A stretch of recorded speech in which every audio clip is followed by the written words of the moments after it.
انك عفو کریم تحب العفو فاعف عنا. ځان دپاره هم دعا غواړئ او نیکو خلقو له هم ځئ، نیکو خلقو نه هم دعا غواړئ. د یمن په غرونو کې یو ځوان ګډې بیزې سره یو تجارتي قافله راغله چې وایي کتل چې دا خو د مازدیګر د مانځه وخت دی، خیمې یې نصب کړلې، اذانونه یې شروع کړل. دا ځوان ترېنه تپوس کوي دا تاسو خو څه ناشنا ناشنا کلمات ته الله اکبر الله اکبر شروع کړل. دا الفاظ خو ما چېرته نه وو اورېدلي. دا تاجران ورته وایي موږ مدینې طیبې ته تجارت دپاره تللو، خو چې کله هلته خبر شو چې نبي آخر الزمان جناب محمد رسول الله صلی الله علیه وسلم الله دنیا ته رالیږلی دی، چا یې په بازار کې ښه وي او چا یې بد وي، ناشنا خبره وه. مونږ یې د ملاقات لپاره حاضر شو. دربار کې چې حاضرین ولګوله او د نبي علیه الصلاة والسلام مخ مبارک او چهره انور مونږ ولیدله، مونږ ته هغه د دروغجن سړي مخ ښکاره نه شو، دا مخ د رښتوني مخ و. مونږ ترېنه خبرې اورېدل شروع کړل. مونږ ته یې وی د کوم ځای یې؟ مونږ وی نحن من الیمن، مونږ خو د یمن نه راغلي یو. وی مونږ ته یې وفرمایل چې تاسو د بوتانو عبادت پرېږدئ، ښه دا خو تاسو په خپلو لاسو جوړ کړی دي، د الله عبادت شروع کړئ، 5 وخته لمونځ کوئ. دا ځوان ورته په توجه غوږ کېښودل، وی نورې درته څه ووي؟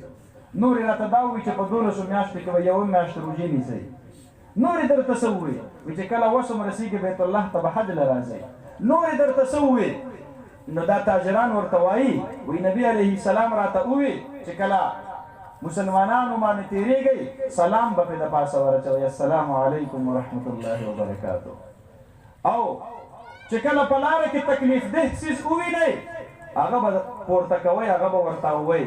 تاسو کې چې څوک بیمار شي بیمار پرسۍ له به ځئ، چې څوک مړ شي جنازې ته به حاضري کوئ، خپلو سپین ږیرو به قدر او احترام کوئ، د خپل رشته دارانو به رشته داري پالئ، په خپلو کشرانو باندې به شفقت کوئ، د والدینو به ډېر زیات خیال ساتئ، د علماو به ډېر زیات عزت کوئ.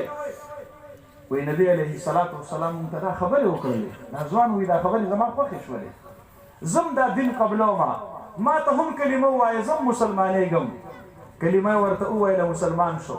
کور ته چې راغی بوډۍ مور یې ده، دی ورته وی مورې دا ګډې مې وتړلې او زه مونځ کوم. ښه هغه ورته وی بچیه دا مونځ څه شی دی؟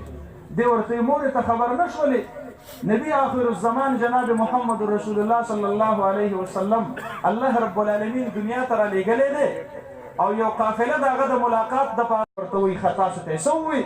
دی هغه ټوله خبره دی مور ته نقل کوي. مور یې ورته وی بچیه دا دین خو زما هم خوښ دی، ما ته هم کلمه ووایه مسلمانېږم. مور یې مسلمانه شوله. د نبی علیه الصلاة والسلام د مخ د دیدار شوق د دې ځوان پیدا شو. مور ته یې مورې که ستا اجازه دي زه به مدینې طیبې ته لاړ شم او زه به د نبي آخر الزمان صلی الله علیه وسلم سره ملاقات وکړم. مور یې ورته وایي نه بچیه زه ناجوړه یم، زما خدمت وکړه. دی پاتې کېږي خو په خفګان پاتې کېږي، د مور خبره ښکته نه غورځوي، خو د نبي علیه الصلاة والسلام یاد ورته کله کله د شپې راشي، دی په ژړا شي، دی عشقي اشعار شروع کړي، دی د خپلو سترګو ته مخاطب شي، ای زما سترګو ستاسو نه خو د مدینې هغه لوټې ښې دي کومې په خوا باندې چې د دواړو جهانو سردار مبارک تېرېږي او هغې ته سلام پیش کوي. څه ورځې پس دی بیا دی مور ته وایي مورې خو ستا خوښې زه به د نبي علیه السلام ملاقات له لاړ شم. مور یې ورته وایي نه بچیه چې زه ژوندی یم ته به زما نه خوځېږي، زما خدمت به کوې. چې څوک د مدینې طیبې نه راځي دی ترېنه تپوس کوي زما محبوب څنګه و، څوک ورته یو شان خبر راوړي، څوک ورته بل شان خبر راوړي. د احد د جهاد نه وروستو خلق راغلل، ده ترېنه تپوس وکړو نبي علیه السلام څنګه و؟ هغه ورته جواب ورکوي وایي نبي علیه الصلاة والسلام له کفارو په جنګ احد کې دا مخکني غاښونه مات کړي دي، په دې تندي مبارک کې د خود کړۍ تلي دي. دی ډېر سخت خفه شو، ورځې شپې پې تېرېدلې. الله رب العالمین جبریل امین علیه السلام ور ولېږلو او نبي علیه الصلاة والسلام ته د دې ځوان حالات وویل.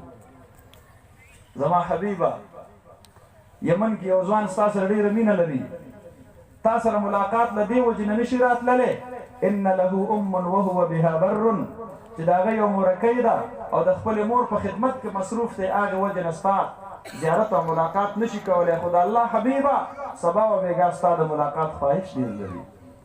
نبی علیه الصلاة والسلام مبارک حضرت عمر رضی الله عنه ته وصیت فرمایي، ابن الخطاب ستا سره به یو سړی میلاویږي، د هغه نوم به اویس وي، د پلار نوم به عامر وي، د یمن باشنده وي، د قرن خاندان سره به تعلق ساتي، وجود نه به داسې معتدل وي، رنګ نه به غنم رنګی وي، د هغه په وجود کې به د درهم مطابق سپین رنګ دا به پکې باقي پاتې وي، باقي به ټول غنم رنګی وي.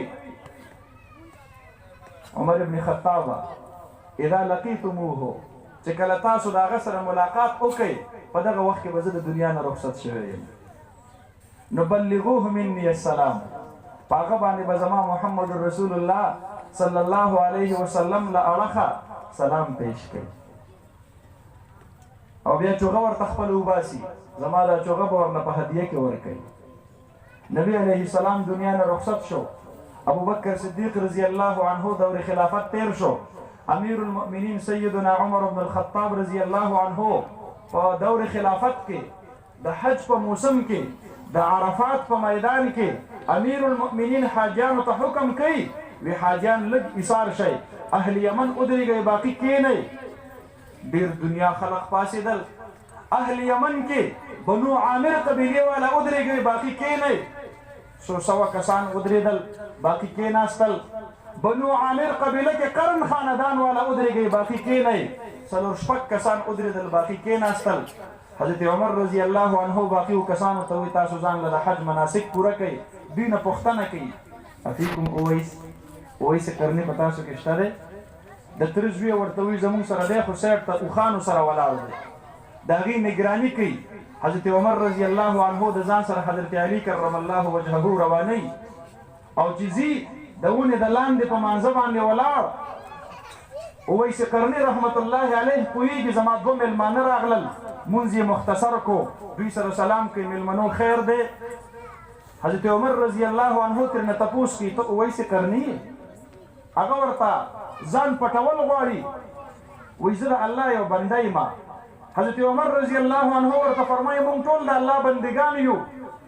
حضرت علي رضی الله عنه دغه دوران کې د اویس قرني رحمت الله علیه په غوږ کې ګونګوسې کوي او وایي ورته هذا امیر المؤمنین، دا تا ته چې مخامخ ناست دی دا عمر ابن خطاب امیر المؤمنین ناست دی. هغه ورته وایي ته اویس یې؟ دی ورته وایي او زه اویس یم. حضرت عمر رضی الله عنه ورته فرمایي د مدینې د جانان سلام منظور کړه، ستا د ملاقات خواهش و، د مور حکم و، نبی علیه الصلاة والسلام مبارک هم خواهش و تا سره ملاقات کړی وی. هغه د دنیا نه رخصت شوی دی، ابو بکر صدیق رضی الله عنه تلی دی، وزه مسلمانانو امیر المؤمنین جوړ کړی یم، خپل چوغر وباسي، وایي دا د نبی علیه السلام امانت دی، دا یې تا دپاره راکړې وه. دی چې دا چوغه اغوندي د ده د سترګو نه اوښکې روانېږي. ای چوغې زما نه خو ته خوش قسمته یې چې د نبی علیه الصلاة والسلام د وجود مبارک سره د صحبت نصیب شوی دی. او ډېر زیات خفه کېږي. حضرت عمر رضی الله عنه ورته فرمایي ما ته دعا وکړه. هغه ورته وایي ما له خو د دعا چل نه راځي.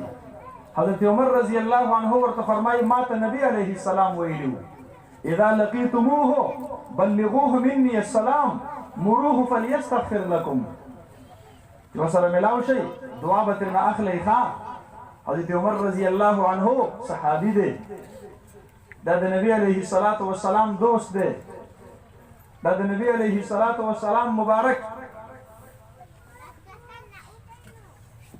د ژوند او د وفات نه وروسته ملګری دی. حضرت اویس قرني رحمت الله علیه صحابي نه دی، خو د هغې باوجود ورته حکم دی ده نه به دعا واخلې. ښه نو که حضرت عمر رضی الله عنه د نیکانو د دوا محتاج دی، تاسو نه تپوس کوم مونږ او تاسو د دې زمانې د نیکانو خلقو د دعا محتاج یو که نه یو؟ مونږ ډېر یو.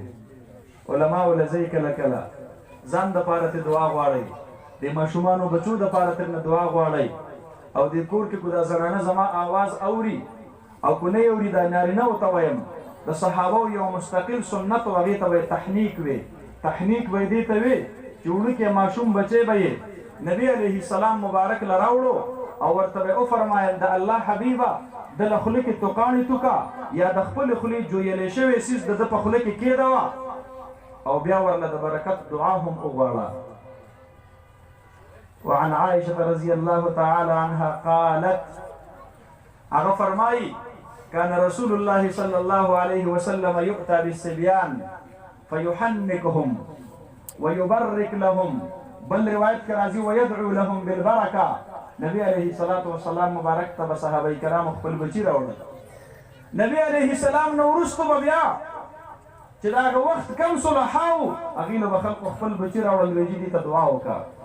زمونږ بچي هم د دعاګانو محتاج، زمونږ ځوانان هم د دعاګانو محتاج، زمونږ سپین ږیري مشران هم د دعاګانو محتاج. علماو له ځئ دعاګانې ترېنه اخلئ. امیر المؤمنین عمر ابن خطاب ته اویس قرني رحمت الله علیه فرمایي ما له د دعا چل نه راځي. هغه ورته فرمایي تا ته خپل قدر او منزلت معلوم دی؟ وی ما د نبی علیه السلام نه واورېدل چې د قیامت په ورځ باندې الله رب العالمین کله ټول جنتیان جنت ته لیږي نو اویس قرني رحمت الله علیه چې د جنت په دروازه ور داخل شي الله به د جنت چوکیدار ته وفرمایي چې دا دروازه د جنت را بنده که اویس قرني زما جنت ته مه پرېږدوه. اویس قرني رحمت الله علیه به حیران سرګردان د جنت په دروازه ودرېږي ربه ما څه ګناه کړی ما ولې جنت ته نه پرېږدې؟ الله به ورته وفرمایي انظر خلفک وروستو لږ وګوره. دی چې وروستو وګوري الله به ورته د جهنم مناظر ښکاره کړي. انسانان به د ګټو نه تنبیږي او ګټې به د انسانانو نه تنبیږي او د انسانانو په دې وښکو کې په دې خولو کې د اوسپنو تیرې کونډې به ورکړل شوي او دا خولې به د دوی دا د خپو سره تړل شوي. هغه وجه نه به د دوی دا وښکي شلېدلي په دې باندې به وینې بهیږي. دوی به د تندې د وجې نه چغه ووهي. الله رب العالمین به ګرمې او ترخې اوبه د دوی په دې خوله کې ور واچي. هغې وجې نه به دوی ډېر شور جوړ کړي. اویس قرني رحمت الله علیه به الله ته وګوري ربه ما ته جهنمیان ولې ښې ما جنت ته نه پرېږدې؟ الله به ورته وفرمایي جنت ته دې پرېږدم و یوازې نه تا سره خو د مور دعاګانې وې ته خو د مور په دعا رنګ وې واپس دې جهنم ته وګوره ستا د سترګو په نګاه کې چې څومره جهنمیان را داخل شو رب ذوالجلال د هغې د ټولو د مغفرت فیصله فرمایلې ده.